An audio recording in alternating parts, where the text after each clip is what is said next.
नमस्तेऽस्तु महामाये श्रीपीठे सुरपूजिते शङ्खचक्र गदाहस्ते महालक्ष्मी नमोऽस्तुते। नमस्ते गरुडारूढे कोलासुरभयङ्करी सर्वपाप हरे देवी महालक्ष्मी नमोऽस्तुते। सर्वज्ञे सर्ववरदे सर्वदुष्ट भयङ्करी सर्वदुःख हरे देवी महालक्ष्मी नमोऽस्तुते।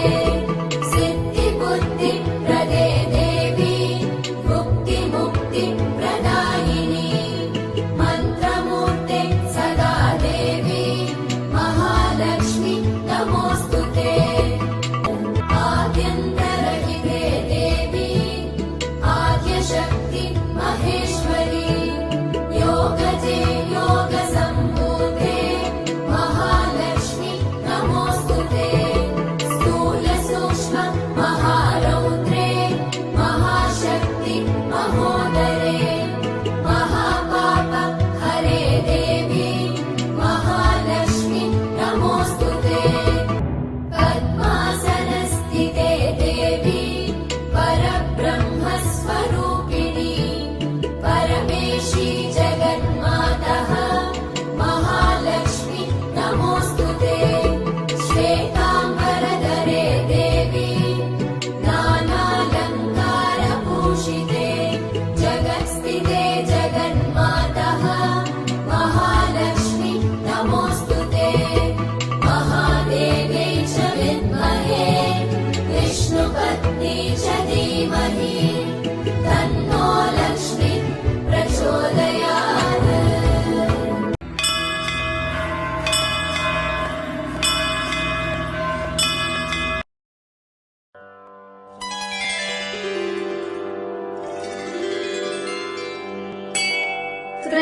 त्रैलोक्यपूजिते देवी कमले विष्णुवल्लभे यथा त्वं सुस्थिरा कृष्णे तथा भव मयि स्थिरा। ईश्वरी कमला लक्ष्मीः छलाभूतिर्हरिप्रिया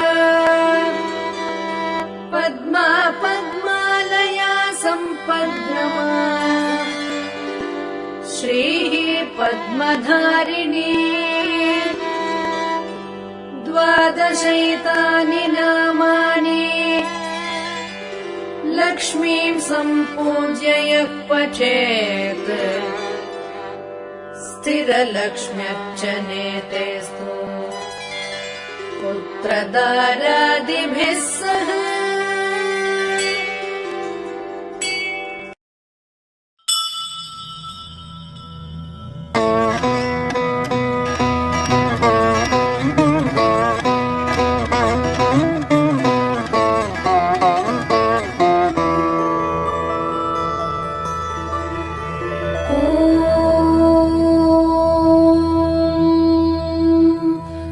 गणेशाय नमः।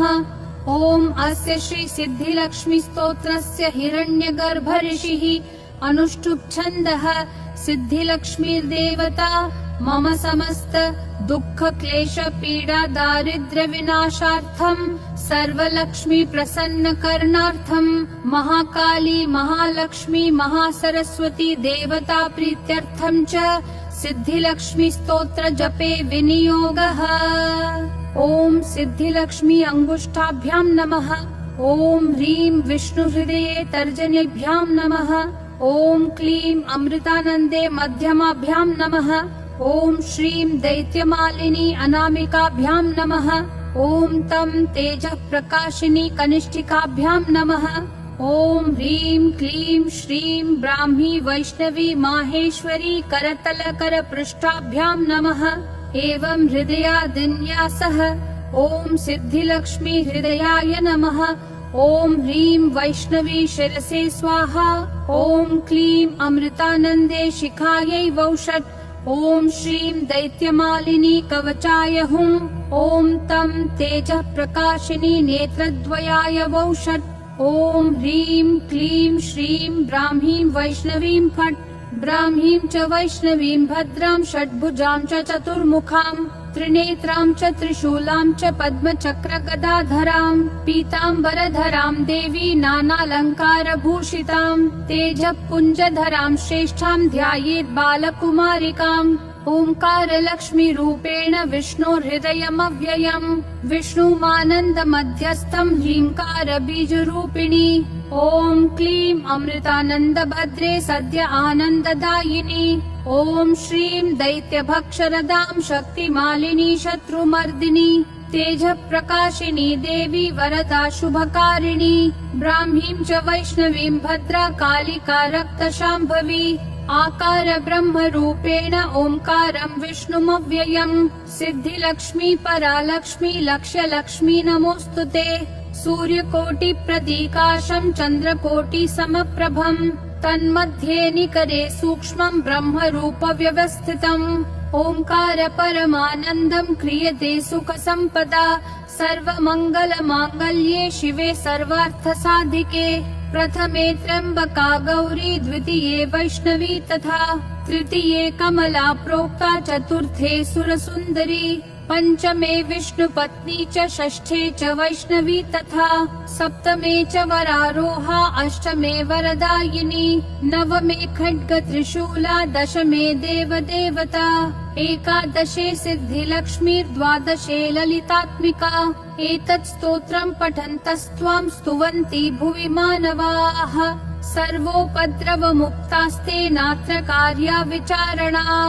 एकमासं द्विमासं वा त्रिमासं च चतुर्थकम् पञ्चमासं च षण्मासं त्रिकालं यः पठेन्नरः ब्राह्मणाः क्लेशतो दुःख दरिद्रा भयपीडिताः जन्मान्तरसहस्रेषु मुच्यन्ते सर्वक्लेशतः अलक्ष्मीर्लभते लक्ष्मीं पुत्रः पुत्रमुत्तमम् धन्यं यशस्यमायुष्यं वह्नि चौरभयेषु च शाकिनी भूतवेताल सर्वव्याधिनिपातके राजद्वारे महाघोरे संग्रामे रिपुसङ्कटे सभास्थाने श्मशाने च कारागे हरिबन्धने अशेष भय सम्प्राप्तौ सिद्धिलक्ष्मीं जपेन्नरः ईश्वरेण कृतं स्तोत्रं प्राणिनां हितकारणम् स्तुवन्ति ब्राह्मणा नित्यं दारिद्र्यं न च वर्धते या श्रीं पद्मवने कदम्बशिखरे राजगृहे कुञ्जरे श्वेते चाश्वयुते वृषे च युगले यज्ञे च यूपस्थिते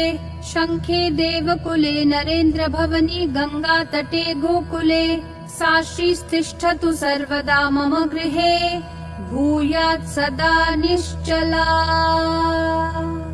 इति श्री ब्रह्माण्ड पुराणे ईश्वर विष्णु संवादे दारिद्र्यनाशनं सिद्धिलक्ष्मी स्तोत्रं सम्पूर्णम्।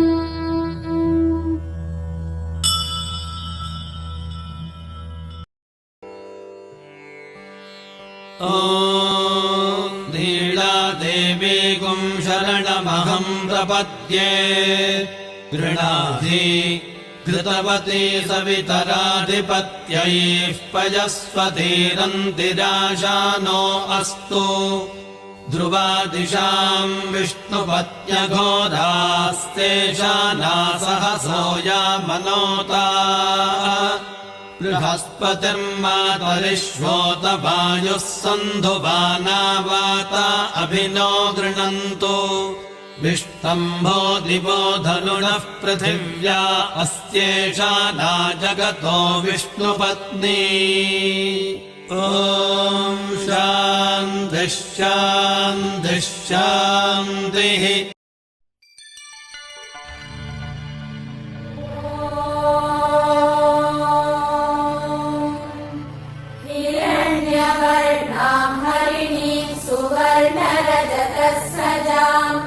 चन्द्रां हिरण्मयीं लक्ष्मीं जातवेदो महावः तां महावः जातवेदो लक्ष्मीमनपगामिनीम् यस्याम् हिरण्यम् विन्देयम् गामश्वम् पुरुषानहम् अश्वपूर्वाम् रथमद्याम् हस्तिनादप्रबोधिनीम् श्रियम् देवीमुपह्वये श्रीर्महादेवीर्जुषताम् ताम् सोऽस्मिताम् हिरण्यप्राकाराम् मात्राम् ज्वलन्तीम् तृप्ताम् तर्पयन्तीम् पद्मे स्थिताम् पद्मवर्णाम् तामिहोपह्वये श्रियम् चन्द्राम् प्रभासाम् यशसा ज्वलन्तीम् श्रियम् लोके